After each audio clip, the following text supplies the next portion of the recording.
आओ आज हम जानते हैं धानुक जाति यानी कि धानुक समाज। धानुक समाज हिंदू समाज है या मुसलमान।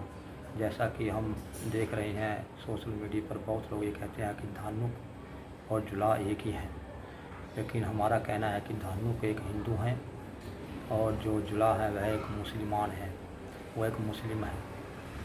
और इस बात को साबित करने के लिए हम आगे आपको विकिपीडिया पर ले चलते हैं। आओ देखते हैं धानुक समाज के बारे में। जाति विकिपीडिया।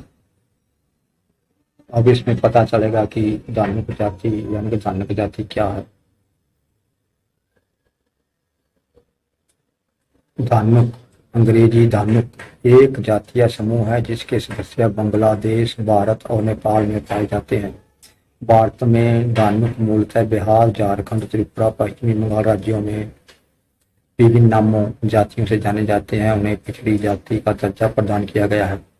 नेपाल में वे सप्तरी, सिरा और धनुषा के तराई जिलों में बसे हुए हैं। वे या तो क्षत्रिय या एक अल्पसंख्यक स्वदेशी लोग हैं। पूरी तराई के धानुक मंडल के रूप में भी जाना जाता है और पश्चिमी तराई के धानुक पटेल कहलाते हैं। बिहार में धानुक जसवार कुर्मी के रूप में भी जाना जाता है।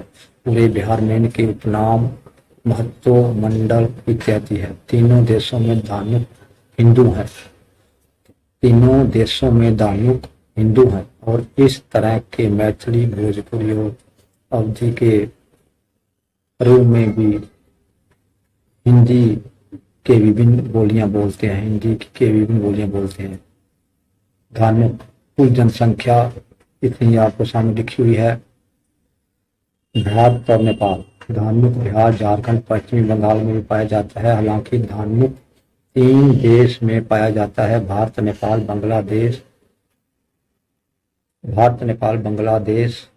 में धानुक पाया जाता है। नेपाल और भारत में धानुक अधिक मात्रा में है। बांग्लादेश में मुस्लिम की जनसंख्या अधिक मात्रा में है। बांग्लादेश में धानुक कम मात्रा में है। जब भारत 1947 में बांटा तो उनकी आबादी घट गई। अब यहाँ पर भी यह साबित करते हैं कि धानुक हिंदू हैं। ये कहा गया है कि बांग्लादेश में मुस्लिम की जनसंख्या अधिक मात्रा में है, बांग्लादेश में धानुक कम मात्रा में। इसका मतलब यह है कि धानुक हिंदू है, मुस्लिम नहीं है। ठीक है, लिखा है। परंपरा के अनुसार धनुक संस्कृति शब्द धनुषक से लिया गया है, जिसका अर्थ है धनुषधारी। धानुक जाति के लोग राजा महाराजा काल में उनकी अग्रिम पंक्ति में धनुर्धर के रूप में रहते थे, जो किसी भी युद्ध में सबसे पहला आक्रमण करते थे, क्योंकि इनकी निशानेबाजी सभी जातियों में सबसे अच्छी थी। धानुक को धनुषक से उद्धृत हुआ है। धानुक जो धनुषक से उद्धृत हुआ है, इसका मतलब ही धनुष चलाने वाला होता है, जिसका उल्लेख मालिक मोहम्मद जैसी की किताब पदावत में भी उल्लेख है। आशीर्वादी लाल श्रीवास्तव की किताब दिल्ली सल्तनत में भी इसकी बात का उल्लेख है। अब इन पंक्तियों से यह साबित होता है कि जो धानुक हैं, जिनको आजकल कुछ लोग कहते हैं कि ये धानुक की जुला है, जुला अलग है, धानुक अलग है। यह हमने पहली वीडियो में भी आपको बताया है, उसका लिंक हम आपको डिस्क्रिप्शन में दे देंगे। फिर भी ये सबूत के साथ हमको दिखा रहे हैं कि धानुक जो है एक हिंदू जाति है, ये हिंदू है।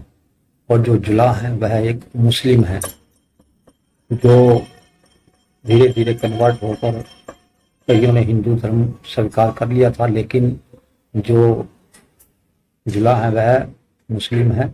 इसके बारे में हम खास वीडियो आगे बनाएंगे। इसलिए हम आपको साफ बता दें कि धानुक और जुला दोनों अलग अलग हैं। जुला एक बुनकर थे, एक मुस्लिम जाति थी। वो मुस्लिम कैसे थे इसके बारे में हम बता देते हैं। जो नीरू और निम्मा थे वो दोनों ही मुस्लिम थे और भक्त कबीर जी जो हुए उनका लालन पालन, उनका नामकरण मुस्लिम परिवार के अनुसार ही हुआ। मुस्लिम परिवार के अनुसार यह जो कबीर है यह अरबी भाषा का शब्द है जिसका मतलब होता है बड़ा, महान। यानी कि महान शब्द यानी कि सबसे अच्छा शब्द दिया गया कबीर। आज भी बहुत मुस्लिम लोगों के नाम कबीर, किसी भी हिंदू का नाम आपको कबीर नहीं मिलेगा। यानी कि यह साबित होता है कि जो कबीरदास थे वो मुस्लिम थे और जो धर्म का वह हिंदू है। यह आप इस विकिपीडिया धर्म की